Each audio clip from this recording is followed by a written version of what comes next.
Hello everyone, তোমাদের সবাইকে জানাই শুভ রাখি পূর্ণিমার অনেক অনেক শুভেচ্ছা। যদিও অনেক দিন হয়ে গেল, আসলে কি বলো তো, ব্লগ তো সেদিনই করে রেখেছিলাম, বাট এডিটই করে ওঠা হয়ে উঠছিল না। তারপর আর কোনো ব্লগ নেই। তো রাখি 2-3 দিন পর, এটা শ্রাবণের 3 নাম্বার কি 4 নাম্বার সোমবার হয়তো পড়েছিল, ঠিক মনে নেই। তো গুনগুন আমাকে ঘুম থেকে ডেকে নিয়ে এসছে, ও পুজো দেবে আর ওটা আমাকে ভিডিও করে দিতে হবে। আমি ওকে বললাম আমি এবার পুজো দেবো, তুই এবার ক্যামেরাটা একটু ধর। আর ও তো খুবই খুশি, কারণ ওকে তো সবসময় বলা হয় না, যেহেতু ও পারে না ঠিক করে। আর ও তো আমাকে পুজো শেখাতেই ব্যস্ত।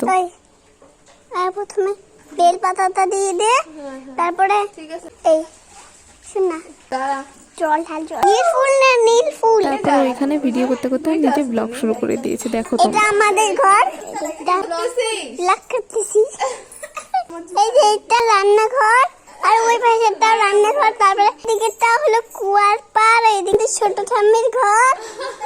এই যে পিয়াপি আসতেছে। তো থাক আর দেখাচ্ছি না, তো চল আজকের জন্য টাটা।